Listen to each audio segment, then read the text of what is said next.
RFIC से इसमें कहा जाएगा आपका CPU में जाएगा।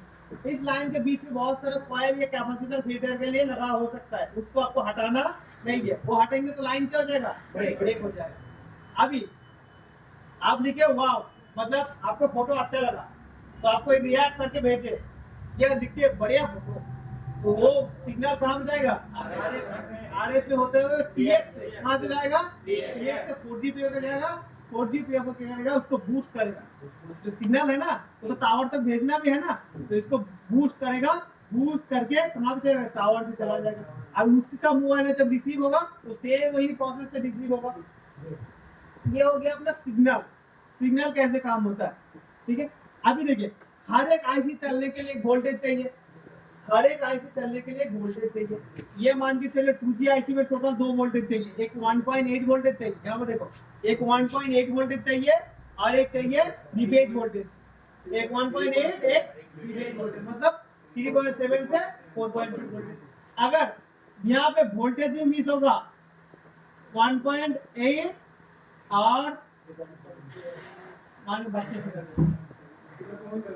3.7 और 4.2, ये वोल्टेज भी अगर मिस होगा और एक 1.8, ये वोल्टेज मिस होगा तो 2G आईसी काम करना बंद कर देगा। तभी तो सिग्नल डायरेक्ट कर रहा था ना, वो करना क्या हो जाएगा, तो वोल्टेज अपना जरूरी है। वोल्टेज क्या है, जरूरी है, वोल्टेज जरूरी है।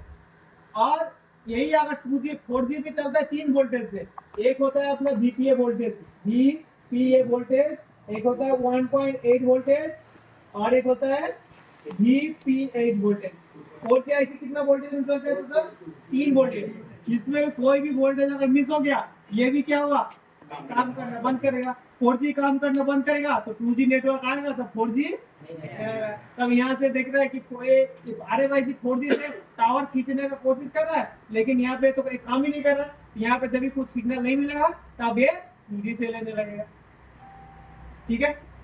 अगर RFIC है, RFIC भी बहुत सारा वोल्टेज से चलता है। आप मान के चले 1.2 वोल्टेज से चलता है, फिर अपना और एक वोल्टेज मिलता है 1.8 वोल्टेज मिलता है, 1 वोल्टेज चलता है। ऐसे मान के अलग अलग आईसी में अलग अलग वोल्टेज मिलता है। मैक्सिमम आपको 7-8 वोल्टेज मिलेगा। वो कैसे पता लगाना आपको बता दूंगा। तो अगर सब ठीक है, 2G का वोल्टेज ठीक है, 3G का वोल्टेज ठीक है, सब ठीक है, फिर आपका एक वोल्टेज मिस हो गया RF का। मेन कौन है, RF खुद ही काम करना बंद होगा तो ट्रांसलेट नहीं होगा।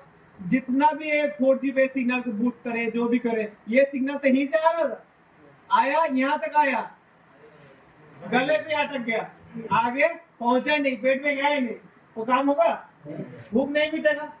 तो RF का भी जितना वोल्टेज है वो भी चाहिए, तब आपको RFIC ठीक से काम करे। अभी आता है, ये हो गया अपना वोल्टेज, ये हो गया अपना सिग्नल, ये हो गया अपना वोल्टेज, ये हो गया अपना सिग्नल, क्लियर है। और एक बचा कंट्रोल, और क्या बचा, कंट्रोल। कंट्रोल क्या करता है, कंट्रोल हम बोलते हैं RFIC data, RFIC flow. Control check करता है अपना मोबाइल में कौन सा आईसी ठीक से काम कर रहा है क्या नहीं, कौन सा आईसी एक्टिव है कि नहीं, 4G अपना एम्पलीफाई कर रहा है कि नहीं, 2G अपना एम्पलीफाई कर रहा है कि नहीं, WTR अपना काम कर रहा है कि नहीं, ये सब अपना चेक होता है कंट्रोल लाइन से। कंट्रोल लाइन अगर दिक्कत होगा तो नेटवर्क नहीं आएगा, वो तब नो सर्विस में फेंकेगा। अभी कौन सा आईसी पे जाने में क्या क्या दिक्कत आएगा मैं आपको बता देता हूँ, ठीक है।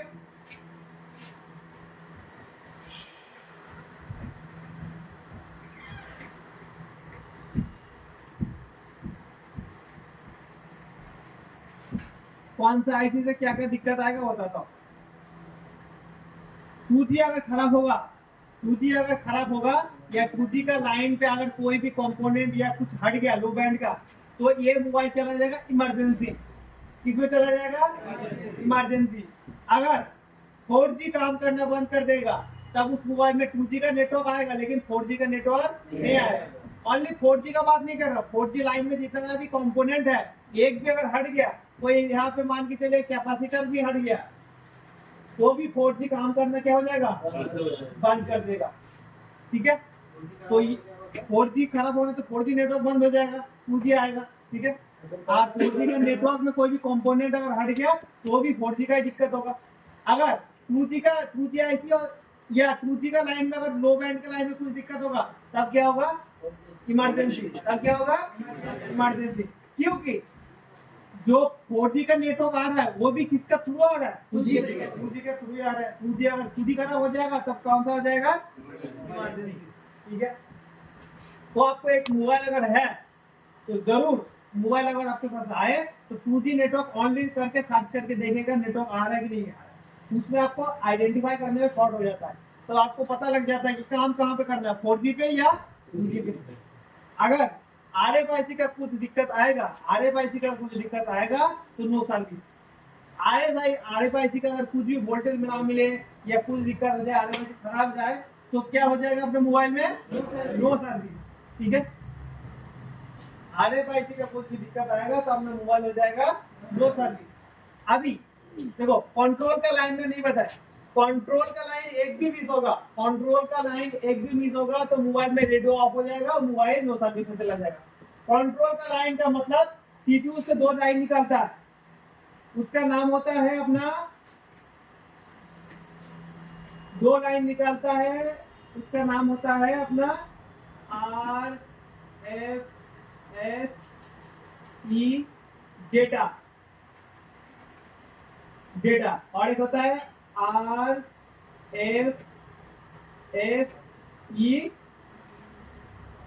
क्लॉक। ये दोनों मिस हुआ तो मोबाइल में रेडियो ऑफ हो जाएगा और तुरंत मोबाइल नो सर्विस में चला जाएगा। RFSE डेटा, RFSE क्लॉक अगर दिक्कत हुआ, देखो RFSE टोटल 2 टाइप का यूज होता है। एक पर्टिकुलर 2 लाइन जो है वो ओनली RFIC का यूज होता है। RFSE data, RFSE clock particular कहाँ पे यूज होता है, RFIC के 2 लाइन यूज होता है, और 2 लाइन जो कि है 2G में जाता है, कहाँ हो जाता है, 4G में। 4G में ये हो गया अपना RFSE डेटा, 1 हो गया, ये कौन सा हो गया 1, और ये आप RFSE डेटा कितना हो जाएगा 0 से होता है, ठीक है। अलग अलग नंबर भी हो सकता है, ठीक है, बस एग्जांपल है। और एक होगा RFSE क्लॉक, इसका जो होगा 1। ये क्या, यही लाइन आपका उसमें भी जाएगा, 2G में भी जाएगा, किसमें जाएगा। अभी RFSE डेटा क्लॉक होता क्या है वो समझते हैं। RFSE डेटा क्लॉक होता क्या, ये होता है स्लैब तो होता है गुलाम जानते हैं, नौकर। किसका नौकर है, CPU का नौकर। CPU टोटल 4 नौकर रखा है, कितना नौकर रखा, 4 नौकर रखा है। कि मेरा 3 फैक्टरी है, एक 2G फैक्टरी है, 4G फैक्टरी है और एक RF फैक्टरी है, ठीक है। तो सबसे ज्यादा इंपॉर्टेंट फैक्टरी है RF फैक्टरी। तो RF फैक्टरी के लिए 2 स्पेशली लोग रखा है, 2 स्पेशली आदमी रखा है कि RF ठीक से काम कर रहा है कि नहीं वो देखने के लिए। वो क्या है, RFSE डेटा, RFSE क्लॉक।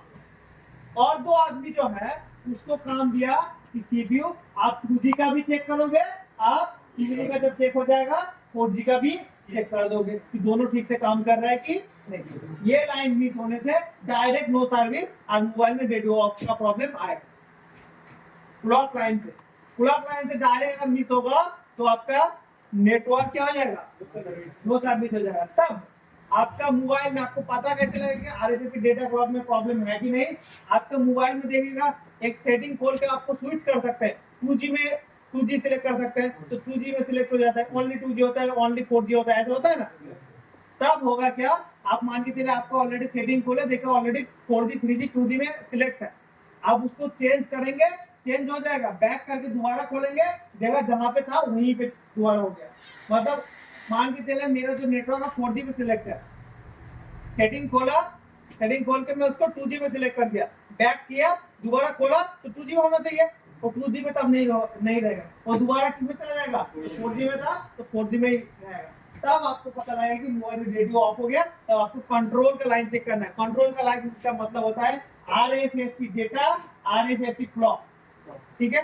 अगर इमरजेंसी आता है तो आपको चेक करना है 2G 4G, ठीक है। अब कम्प्यूटर की सेंस हो गया, 3G तो है, लो बैंड 4G 3G एक ही है। इमरजेंसी वाला 4G तो चेक करता है सब ऊपर से गया। कभी कभी होता है 4G से भी होता है, लेकिन ज्यादातर 2G में होता है, ज्यादातर। पहले ये तो खा लो, आज ही तब तो लोगे लोड। पहले बेसिक सीख लो 4G का, फिर आपको 5G का सेक्शन आएगा। बस इसमें एक चीज एक्स्ट्रा हो जाएगा, 5G आईसी, जो कि अल्ट्रा, ये हमें मान के चलो, अभी बताना नहीं है, 5G तो कल होगा, फिर भी हम बता देता हूँ। मान के चलिए यहाँ पे हमने 5G आईसी जोड़ दिया। क्या जोड़ दिया? 5G। ये हमने जोड़ दिया 5G आईसी। इसमें एंटेना आईसी से कनेक्ट हो जाएगा, ये कहाँ चला जाएगा? सही। जो कि आरएफई उसको क्या करेगा, हाई बैंड को फिल्टर करके सीपीयू कर देगा, हाई बैंड का लाइन जब जाएगा लेकिन अभी क्या होता है कि अभी 5G आने से 2G का आईसी का काम ही बंद करते हैं। इसी का जगह में सेम सर्किट ही रहेगा, इसी का जगह में आपको 5G आईसी डायरेक्ट मिल जाएगा। अब 3G और 4G एक ही आईसी में आपको कंट्रोल होता है। यहाँ पे देखो लिखा हूं मैं, लो मीडियम बैंड आईसी का है, हाई बैंड दोनों किसमें होता है? अपने 4G में होता है। 4G आईसी में 3 के वोल्टेज जो है एक बार तो वोल्टेज में आप तो बताया नहीं वोल्टेज के बारे में, बस सिस्टम बताया कि नेटवर्क काम कैसे करता है। 2G आईसी का काम करना है एंटेना को मैनेज करना, 4G आईसी को 4G जो सिग्नल है उसको एम्पलीफाई करना, आरएफ का काम है आरएफ सिग्नल को ट्रांसमिट रिसीव करना, मतलब अपनी डिजिटल से आरएफ फ्रीक्वेंसी से डिजिटल में कन्वर्ट करना, और सीपीयू का काम है सारा कुछ मैनेज करना, ठीक है। बोल रहा है कि 70 से चार्ज नहीं हो रहा, देखो 93% चार्ज हो गया। कौन क्या कहा है? अरे पीछे दिखता है कुछ,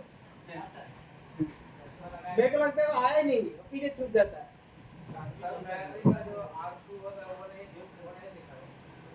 R2 बैटरी का BMS बोर्ड खोल के दिखा दूंगा। अभी तो टॉपिक कंप्लीट करने दो, फिर दिखा दूंगा। R2 देखने का जरूरत ही नहीं है, अब डायरेक्ट बैटरी बदल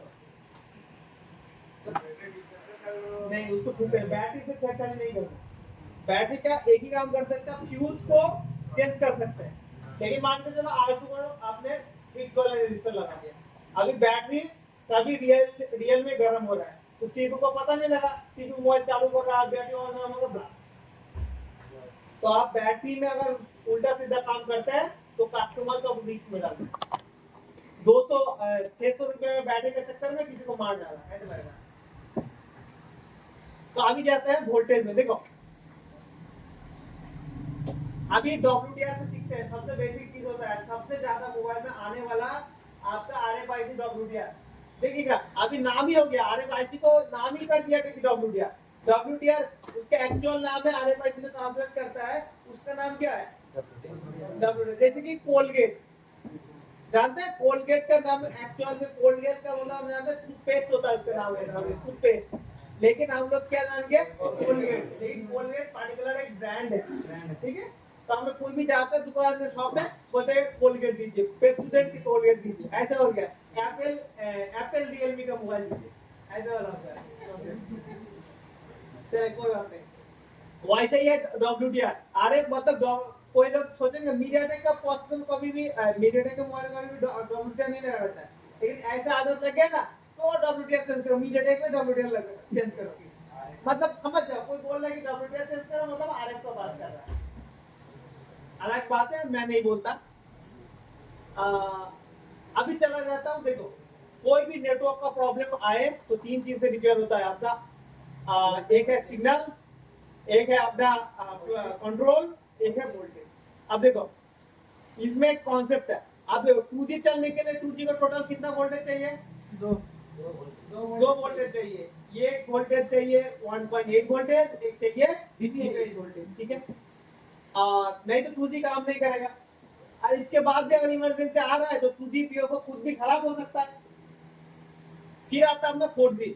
4G के लिए देखो 1.8 वोल्टेज कौन देगा अपना, पावर आईसी देगा, ठीक है। तो पावर आईसी को 1.8 वोल्टेज मिला, बढ़िया बात है। फिर आपको मिला आपका ये 4G को वीपीए मिला। अब देखो वीपीए वोल्टेज, वीपीए क्या है, एक वीपीए स्पेशल वोल्टेज होता है जो कि 4G प्रयोगों के लिए होता है ओनली, कभी कभी 2G में भी जाता है। तो ये है अपना पहले जानते हैं अपना वीपीए।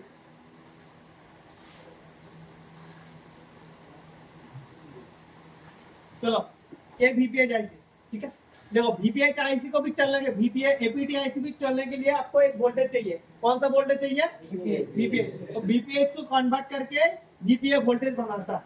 तो मान के चलिए ये आईसी खराब होगा, तब ये वोल्टेज मिलेगा पावर 4G को, तो ये छोटा वाला आईसी भी आपको चाहिए। अभी क्वालकॉम में अलग से दिया होता है, क्वालकॉम में एपीटी आईसी होता है, लेकिन मीडियाटेक में यही वोल्टेज आपको पावर आईसी देगा। कौन देगा, पावर आईसी। यहाँ पे देखो, यहाँ पे देखो एक लाइन है जो पावर आईसी से भी आया है, वो कनेक्ट नहीं किया गया। ये अगर आपका मीडियाटेक होता है, सॉरी मीडियाटेक होता तो ये वाला वीपीए वाला वोल्टेज कहाँ से मिलता, और क्वालकॉम है तो अलग से क्या लगेगा, ये एपीटी आईसी। एपीटी का मतलब होता है average power tracking, average power tracking. कभी आपने नोटिस किया जब हम लोग टावर से दूर जाते हैं, थोड़ा सा नेटवर्क कम रहता है, तब इंटरनेट चलाते हो तो मोबाइल थोड़ा सा गर्म होने लगता है। जो लोग डीप में जाते हैं नोटिस किया, थोड़ा सा लो नेटवर्क होता है या टावर से दूर जाते हैं तो मोबाइल गर्म होने लगता है, चार्ज ज्यादा खाता है, चार्ज बहुत जल्दी खत्म हो जाता है। ऐसा होता है कभी, ये होता है अपना एपीटी आईसी के लिए। मान के चलो नॉर्मली हम जब टावर के पास जाते हैं ना, टावर के पास जब जाते हैं तब ये एपीटी आईसी 4G को वोल्टेज देता है 0.6। कितना वोल्टेज देता है, 0.6 वोल्टेज देता है। जब हम जितना टावर से दूर जाते हैं तब इसको सीपीयू को, टावर से दूर जाएंगे तो सीपीयू को तो पता चल जाएगा कि नेटवर्क वीक हो रहा है, धीरे धीरे क्या हो रहा है, कम हो रहा है। तो सीपीयू क्या करेगा, सीरियल डेटा सीरियल क्लॉक से एपीटी को बोलेगा वोल्टेज थोड़ा सा बढ़ाओ, और बढ़िया से हम लोग क्या कर पाए, नेटवर्क के पकड़ पाए। इसीलिए क्या करता है, तब एपीटी आईसी 1.8 वोल्टेज दे देता है। तब पावर क्या लगता है, जब नेटवर्क कम आता है तब क्या लगता है, एपीटी को ज्यादा पावर बनाता है। तो बैटरी से वो पावर लेगा कहां से, वीपीएच का पावर बनता कहां से है, बैटरी से। तो बैटरी से ज्यादा पावर खींचेगा। अभी एकदम नेटवर्क कम है तो सीपीयू फिर से इसको सिग्नल भेजेगा फुल पावर पे काम करो, तब ये एपीटी आईसी क्या करेगा, 4.2 आउटपुट करेगा। तब यहाँ पे वोल्टेज कितना मिलेगा, 4.2। तो बहुत ज्यादा पावर क्या होगा, लॉस हो रहा है। मतलब इसको 4G को काम करने के लिए बहुत ज्यादा क्या लग रहा है, करंट लग रहा है, वोल्टेज लग रहा है ना। तब क्या होगा, ज्यादा ज्यादा वोल्टेज खाएगा मोबाइल में, ज्यादा से ज्यादा क्या होगा, बैटरी को ड्रेन करेगा, हीट होगा थोड़ा। ठीक है, एपीटी क्या करता है, जब जरूरत पड़ता है तब वोल्टेज को ज्यादा दे देता है, और जब जरूरत नहीं पड़ता है तो वोल्टेज को कम कर देता है। मीडियम 0.6 से 4.2 तक एपीटी का वोल्टेज आपको मिले तो ठीक है। अगर बिल्कुल भी वोल्टेज ना मिले तो एपीटी आईसी खराब हो सकता है। जैसे इनपुट में जो वोल्टेज है इसको भी चेक किया जा सकता है। अभी एक कॉन्सेप्ट है, देखो ये थोड़ा सा आपको माइंड क्लियर करना है, माइंड को थोड़ा सा क्लियर रखना। ये मान के चलिए, ये तो हम लोग समझ गया, अगर 4G में वीपीएच आईसी वीपीएच वोल्टेज ना मिले तो हम कहीं से वीपीएच जाके जंपर कर देंगे। अगर 1.8 का वोल्टेज मिले तो 2G का यहाँ से 1 पॉइंट लेके, एक ही तो वोल्टेज है, इसको दे देंगे। ठीक है, ये बात हो गया। लेकिन अगर WTR का वोल्टेज मिस हो गया, RFIC का वोल्टेज अगर मिस हो गया तो इसमें कौन खराब है, पावर आईसी। टेक्निकली देखा जाए तो पावर आईसी खराब है। मैं पावर आईसी बदल दिया, फिर भी कोई भी वोल्टेज अपना नहीं बन रहा है, तब की क्या दिक्कत है, लाइन भी ठीक है तब भी वोल्टेज नहीं बन रहा है। RFIC उठा दिया तब भी वोल्टेज नहीं बन रहा है। सिग्नल लाइन भी ठीक है तब भी वोल्टेज नहीं बन रहा है। सर आप नहीं बोलो। टेक्निकली देखा जाए तो देखो, ये वोल्टेज ना मिले तो वोल्टेज जो दे रहा है उसी का जिम्मेदारी होता है। ये तो बात सही है, लेकिन इसमें क्या है, वेरी गेमर। तो गेम जो है वो ये है, पहले आरएफआईसी वोल्टेज नहीं बनाता है, पहले आरएफआईसी वोल्टेज नहीं बनाता है। ये ना सीरियल डेटा सीरियल क्लॉक, जब भी सिम लगाता हूँ ना, जब भी सिम लगाता है तभी serial data serial clock RF को जाके पूछता है, क्लॉक से जाके पूछता है कि आर यू रेडी, काम करने के लिए आप तैयार हैं, ठीक है। तो ये जब बोलता है, अभी डेटा लाइन से बोलता है हम रेडी हैं, तब तब आपको यहाँ पे पावर, यहाँ पे क्या है, पावर है, पावर को सीपीयू बोलता है आप भेजो करंट, आप क्या भेजो, आप भेजो करंट, ठीक है। जब कि ना आपका आरएफआईसी खराब हो जाता है, आरएफआईसी क्या हो जाता है, खराब हो जाता है, तब इसको पूछ रहा है आरएफआई डेटा, आरएफआई क्लॉक इसको पूछ रहा है आर यू रेडी, कुछ बता ही नहीं रहा है, आर यू रेडी कुछ बता ही नहीं रहा है, तब सीपीयू बोल रहा है उसको वोल्टेज लेना बंद कर लो, वो काम करने का आलस हो गया था उसको। तो वो तब क्या करेगा, जब एक क्लॉक लाइन से आरएफआईसी खराब होता है, कोई भी जवाब नहीं देता है, तब भी ये वोल्टेज क्या नहीं होता है, नहीं होता है। जबकि ना अपना अपना अगर ये लाइन कट गया, तब भी तो सीपीयू पूछेगा, तो इसके ये तो सुन ही नहीं पाएगा, टाइम क्या हुआ है, ब्रेक है, तब भी कोई भी रिप्लाई आएगा, तब भी पावर आईसी सीपीयू पावर को बोलेगा वोल्टेज मत भेजो, एल्डो वोल्टेज मत बना। फिर आपको इसीलिए मान के चले इस कंडीशन में क्या है, आप आरएफआईसी जहां तक खराब होता है, आरएफआईसी क्या होता है, खराब होता है। और वोल्टेज नहीं भी बन रहा है, ये वाला वोल्टेज अगर नहीं भी बन रहा है, तब भी किसको पहले बदलना है, आरएफआईसी, क्योंकि पावर बहुत कम खराब होता है, पावर बहुत कम खराब होता है। सबसे ज्यादा नेटवर्क में लोड पड़ता है, जो पड़ता है वो किसको पड़ता है, आरएफआईसी में पड़ता है। वो ट्रांसलेट करेगा, वोल्टेज लेगा, सीपीयू उसको पूछेगा काम सही चल रहा है कि नहीं, सब कुछ पूछेगा, सब ओके होगा, तब जाके ये वोल्टेज पावर भेजेगा। छोटा पैकेट बड़ा धमाका।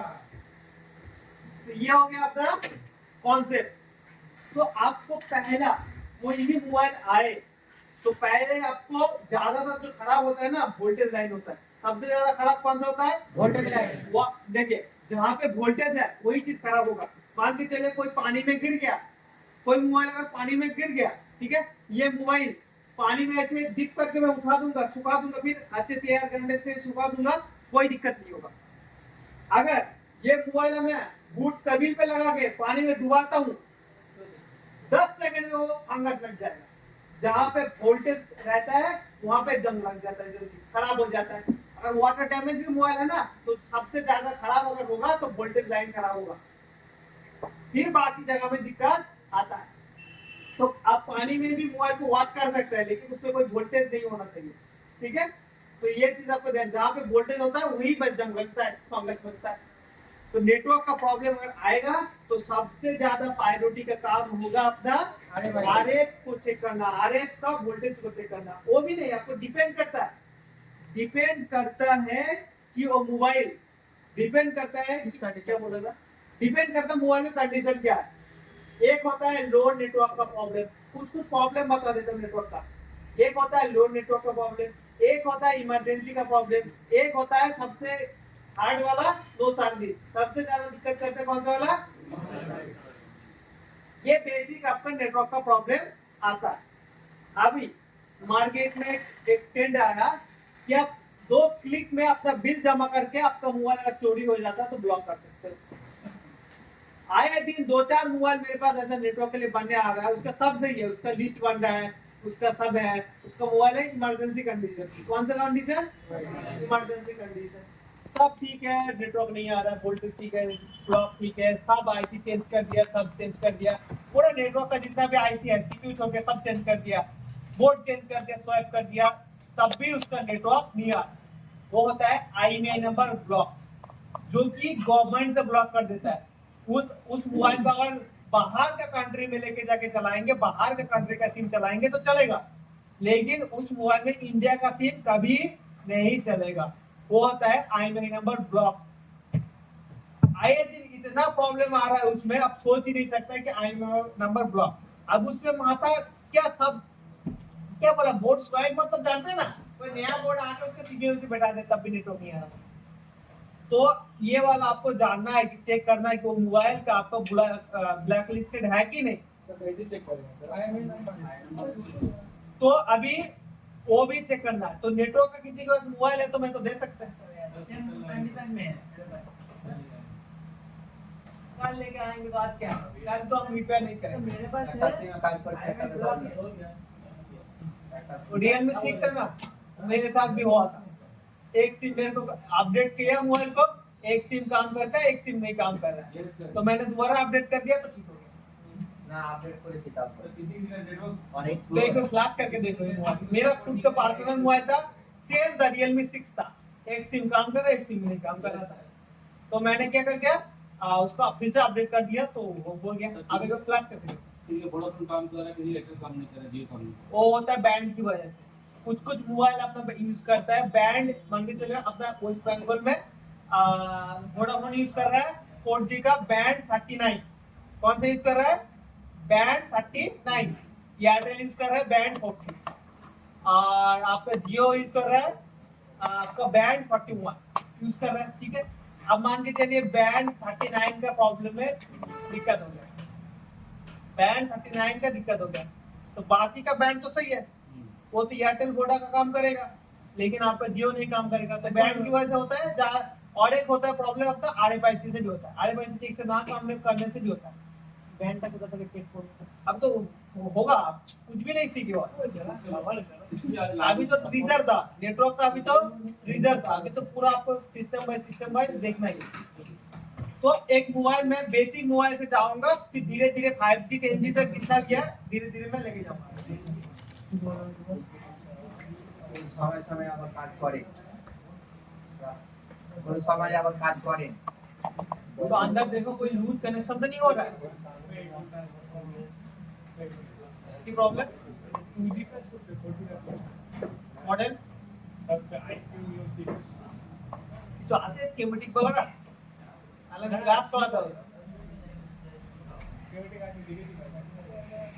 ঘেটে রেখেছো তো না সিলপ্যাক बहुत बढ़िया हो जाए। শুধু ওই কেবল কানেক্টরটা তুলে দেখতে হবে অ্যান্টেনা चलो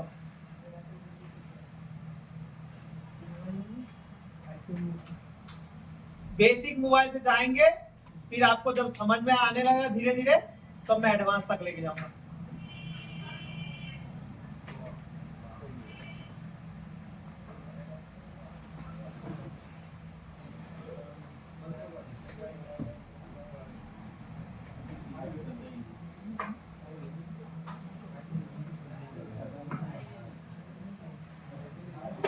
अब देखो एक चीज आपको, गेट बंद कर दो, एक चीज आपको देखना ध्यान रखना है, अपना नेटवर्क का जितना भी सॉफ्टवेयर है ना, नेटवर्क जो चलता है ट्रांसलेट करता है उसको बोलते हैं बेस बैंड। क्या बोलते हैं? बेस बैंड, जो कि बैंड को मैनेज करता है। देखिए नाम में उसका काम का वो है बेस बैंड। अगर किसी मोबाइल में बेस बैंड नहीं है तो भी आपका नेटवर्क का प्रॉब्लम आएगा। तो पहले आपका मोबाइल में चेक कर लीजिए दो चीज, IMEI नंबर और बेस बैंड मोबाइल में है कि नहीं। अगर नेटवर्क प्रॉब्लम आपके पास मोबाइल आया तो पहला काम वो होगा आपका स्टार है 0 स्टार है दबा के 06 है दबा के आपको चेक करना है कि IMEI नंबर है कि नहीं। IMEI नंबर होगा तो आपको बेस बैंड चेक करना है। बेस बैंड कैसे चेक करते हैं आप लोगों को नहीं पता है तो मैं आपको एक वीडियो दिखा देता हूँ, तो वो आपको पता चल जाएगा कि कैसे चेक होता है। अबाउट डिवाइस में सबका अलग अलग होता है, बेस बैंड दिखता कैसे है आपको ये मिल जाएगा।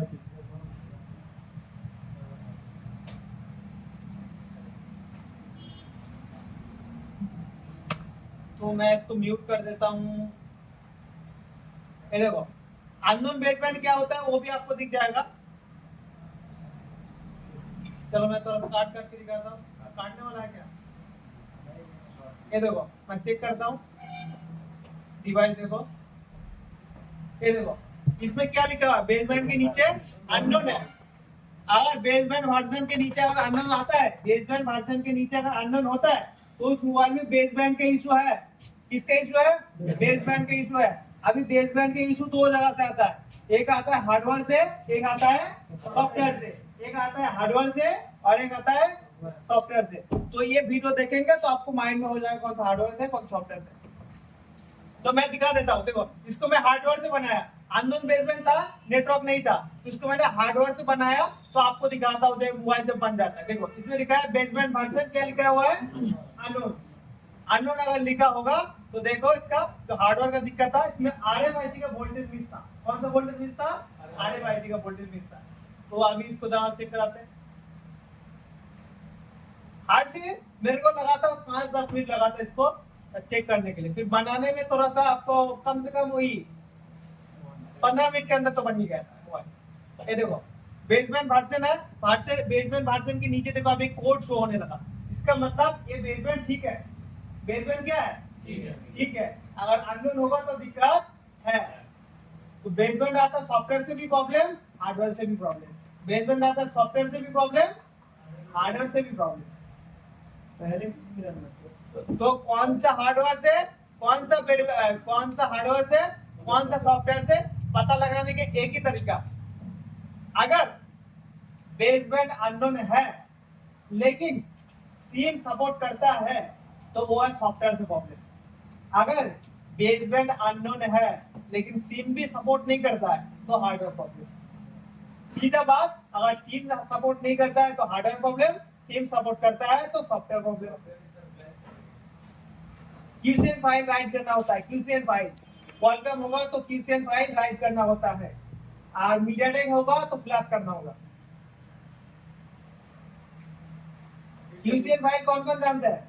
जो लोग सॉफ्टवेयर में जल्दी जल्दी भाग जाता है वो लोग तो नहीं जानता होगा, पक्की बात। सॉफ्टवेयर के क्लास में कौन कौन पहले पहले भाग रहा था वो लोग तो नहीं जानता। तो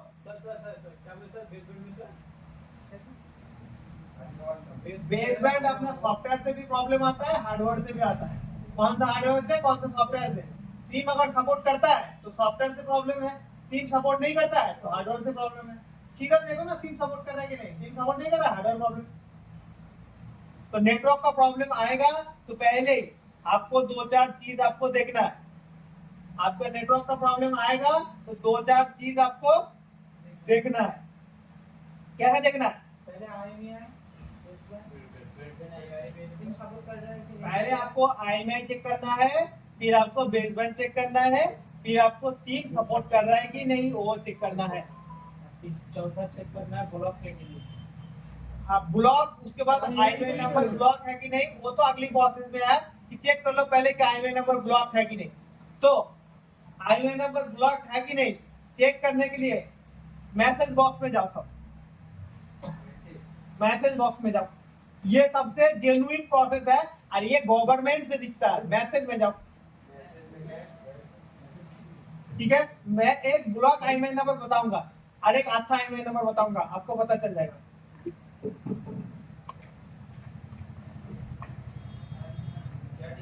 मैसेज में लिखो एक नंबर 14422। इस नंबर पे कैपिटल में लिखो, इस नंबर में भेजो KYM, लिखो KYM। फिर अपना जो IMEI नंबर चेक करना है वो IMEI नंबर लिख दो। मैं IMEI नंबर बोल रहा हूँ, आप लोग लिखो। स्पेस देके लिखो या बिना स्पेस का लिखो, कोई दिक्कत नहीं, स्पेस देके लिखो। 8609 500 54 82 02 17।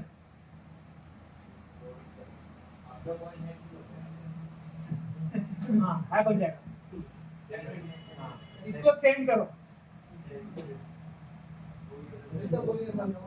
फिर से बोल रहा हूँ, एक नंबर है 14422। इस नंबर पे लिखो, हाँ वो नंबर है, उस नंबर पर भेजना है। मैं बोला कि एक ब्लॉक लिस्टेड मैं दिखाऊंगा। देखो रिप्लाई मैसेज में आया ना ब्लैक लिस्टेड, रिप्लाई मैसेज में देखो आया होगा ब्लैक लिस्टेड। फिर से बता रहा हूँ, एक बार देख लीजिए। आप मैसेज में लिखिए, मैसेज में लिखिए, एक नंबर दे रहा हूँ 1442। हाँ, इस नंबर पे भेजो। कैपिटल में लिखो KYM, स्पेस देके IMEI नंबर लिखो। हाँ, KYM IMEI नंबर स्पेस देके लिखो 8609 500 54820217।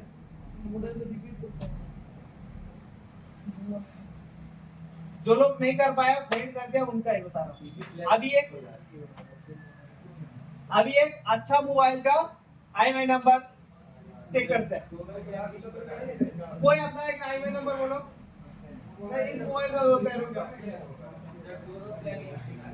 तो दोनों तो मैंने एक ही नंबर बोला, जो लोग सेकंड बार चेक नहीं कर पाए उसके लिए।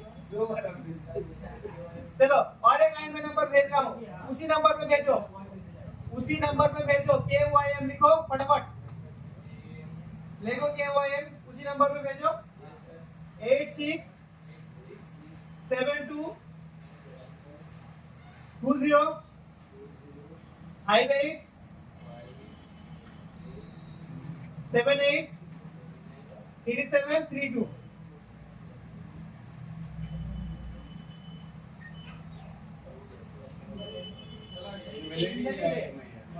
IMEI नंबर एक बार रिकन्फर्म कराओ। 867212058783।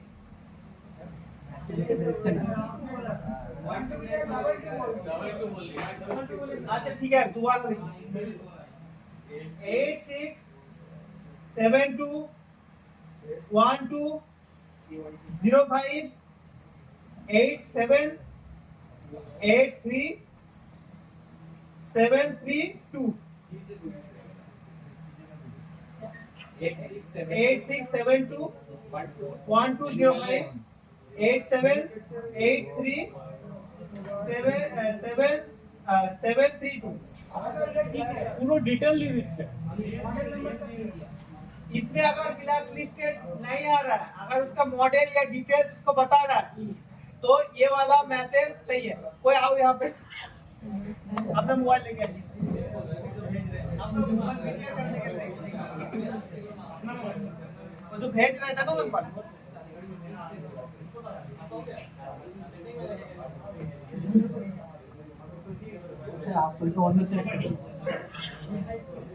अरे हल्ला क्यों हो रहा है? आपका खुद का मोबाइल सबका चेक करो, कोई रिपोर्ट तो नहीं करते हैं।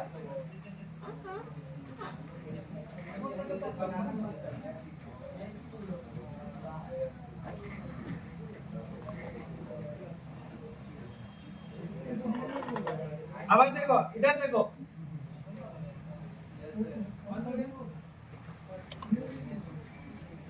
इधर देखो,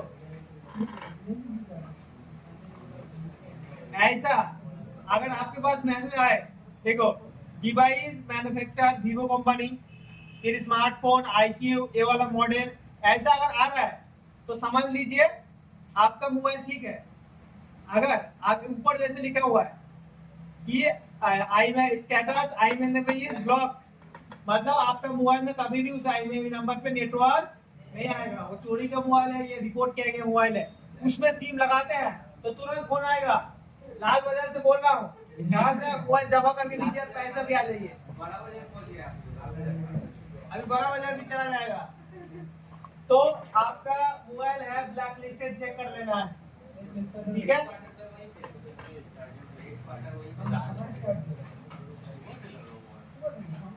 तो ये तो हो गया। तो बेसिक 3 चीज आपको मोबाइल में पहले चेक कर लेना है, IMEI नंबर, बेस बैंड, फिर अपना सिम सपोर्ट कर रहा है कि नहीं, फिर आपका IMEI नंबर ब्लॉक है कि नहीं, और एक चीज चेक कर लेना है कि अपना नेटवर्क 2G 3G 4G में स्विच हो रहा है कि नहीं, ठीक है। अभी थोड़ा सा बॉर्नियो में आप लोगों को लेके चलता हूँ, थोड़ा सा धीरे धीरे करके। देखो अपना नेटवर्क रिपेयर होगा वोल्टेज लाइन से। कैसे रिपेयर होगा? वोल्टेज लाइन से। ये देखो गेम होगा,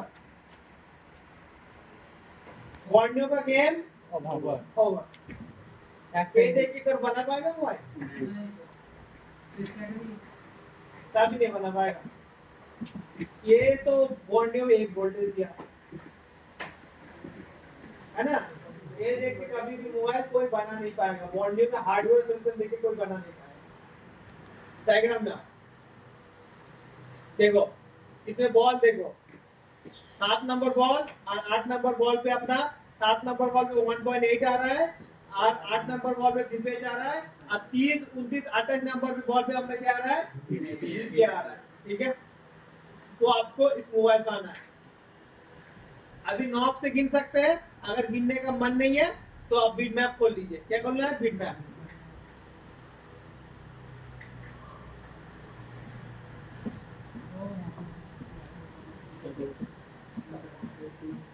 एक खुल गया बीट मैप। अभी आपको आना है 4G POO के पास। ये देखो, जितना भी रेड कलर का दिखा रहा है ना, ये वोल्टेज लाइन है। तो देखो, इसमें अभी बॉल का काउंटिंग किया होगा। 7 नंबर बॉल पे कितना वोल्टेज आता है? 1.8। इसमें लिख के भी दिया है, देखो V रेट 1.8। ये वाला इंपॉर्टेंट वोल्टेज भी जरूरत है, फिर आपने VPH भी जरूरत है। अभी इस साइड में देखो, 30-29 में भी अपना VPA वोल्टेज है, लेकिन इस मोबाइल में देखो VPA यूज ना करके डायरेक्ट क्या करती है, इस साइड में भी VPA यूज कर दिया। समझो बात को। ये जो वोल्टेज देखो अलग से APT IC के थ्रू आ रहा है ना, तो ये है 5000 का मोबाइल। कितने रुपए का मोबाइल है? 5000 का मोबाइल।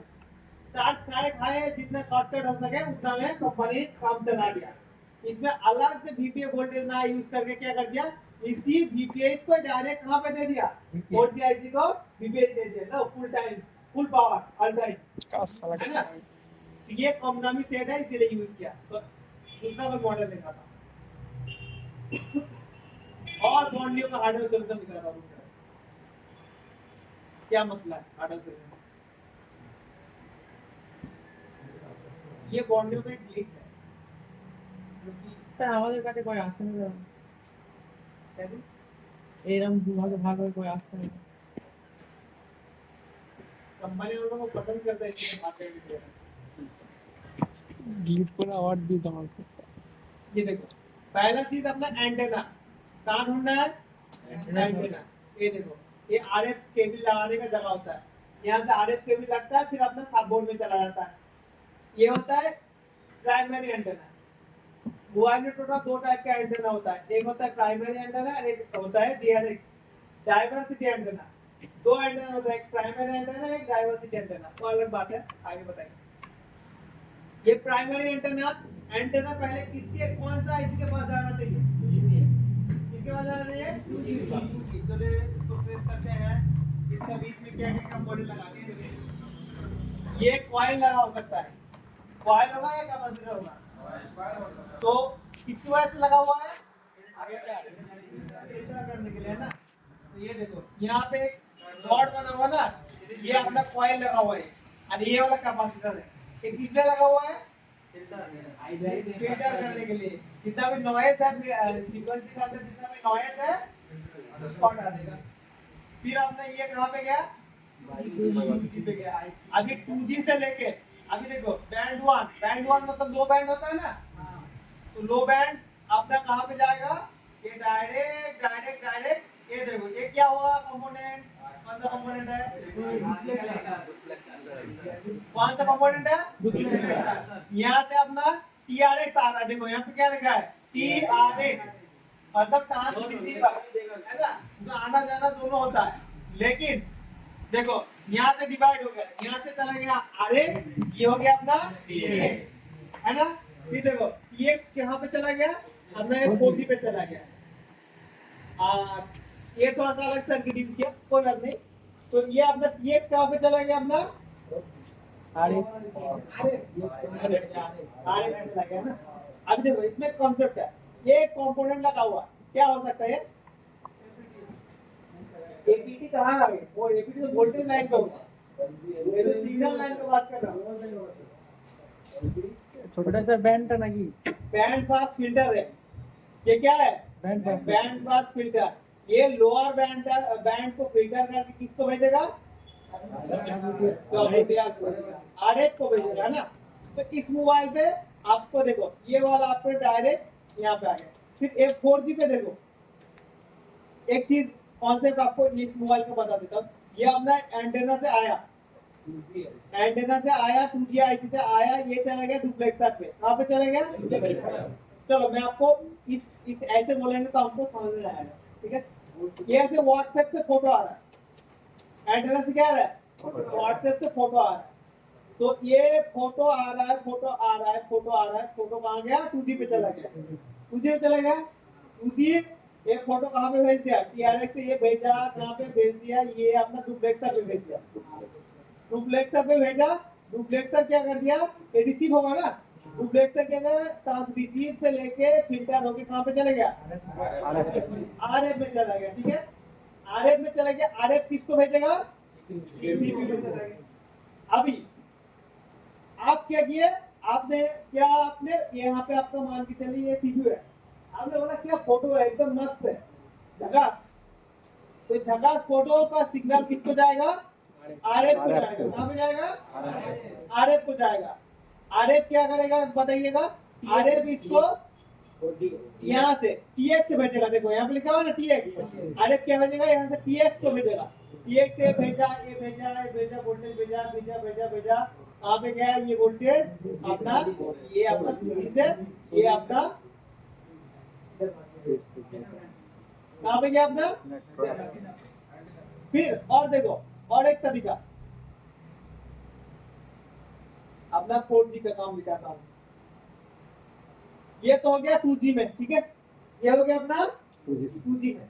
अब देखो फिर से 2G का नेटवर्क से कैसे आता है कैसे जाता है वो बता दिया। अभी 4G का कॉन्सेप्ट समझिए। फोटो आ रहा है 4G इंटरनेट से आ रहा है। अभी कहाँ से आ रहा है? 4G इंटरनेट से आ रहा है।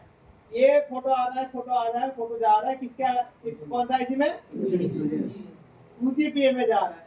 2GPA में जा रहा है। अभी 2GPA से आपको यहाँ पे देखो और एक लाइन मिल रहा है, ये TRX। कौन सा?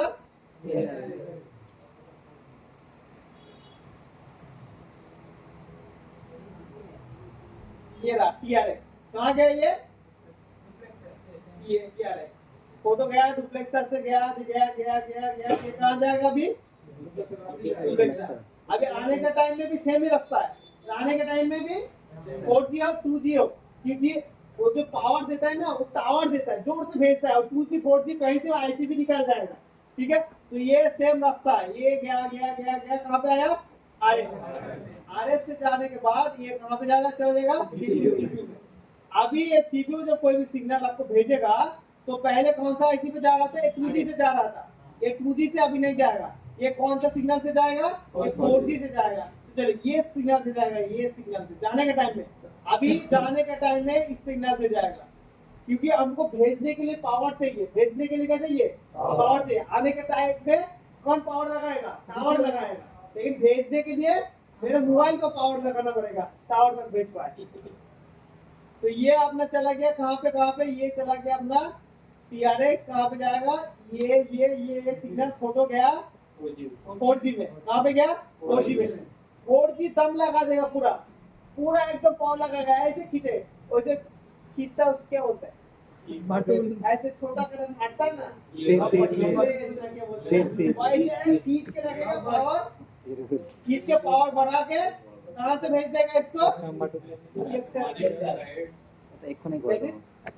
यहाँ पे ये सेम ये यहाँ पे चला जाएगा। TX से कहाँ से चला जाएगा? ये डुप्लेक्सर से होते हुए, TRX से होते हुए डायरेक्ट कहाँ चला जाएगा? एक कमनवी मोबाइल है तो एक ही डुप्लेक्सर से काम चला दिया। एक कमनवी मोबाइल है तो एक ही डुप्लेक्सर से क्या कर दिया? काम चला दिया। अगर अच्छा मॉडल होगा तो इसमें डबल डुप्लेक्सर यूज होगा। देख रहे हैं ना, एक डुप्लेक्सर 4G के लिए, एक डुप्लेक्सर। इस मोबाइल के कॉन्सेप्ट और एक बार देखो, बढ़िया से देखो, दिमाग खाली होना चाहिए, नहीं तो हाथ ऐसे पड़ जाएगा। देखो आने का, इस मोबाइल में आने का एक ही रास्ता है, 2G से आने का एक ही रास्ता है। 2G हो 4G हो कुछ भी हो, आने का एक ही रास्ता है, पर जाने के टाइम में 4G से भाया होके आ जा रहा है, 4G से भाया होके जा रहा है।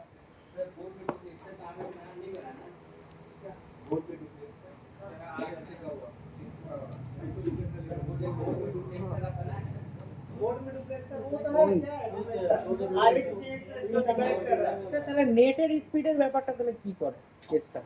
মানে 4G স্পিড 4G স্পিডে যে নেট চলছে এগুলো কিছু ওটাও তো একটা নিশ্চিত হচ্ছে যে ভিডিও যখন চালাচ্ছি হ্যাঁ, ওইটা তখন কিন্তু ওই পিডির মধ্যে দিয়ে তো মোটামুটি এই মোবাইলের ক্ষেত্রে এটা ইউজ করেছে কম দাম, এটা ভালো ইন্টারনেট চলবে না দিন।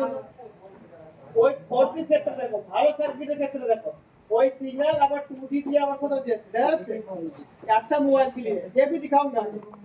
तो पहले इस सर्किट को मैं बनाता हूँ, फिर आप लोग को समझाऊंगा। तो जो डुप्लीकेशन खराब होगा क्या होगा? सिग्नल आना जाना बस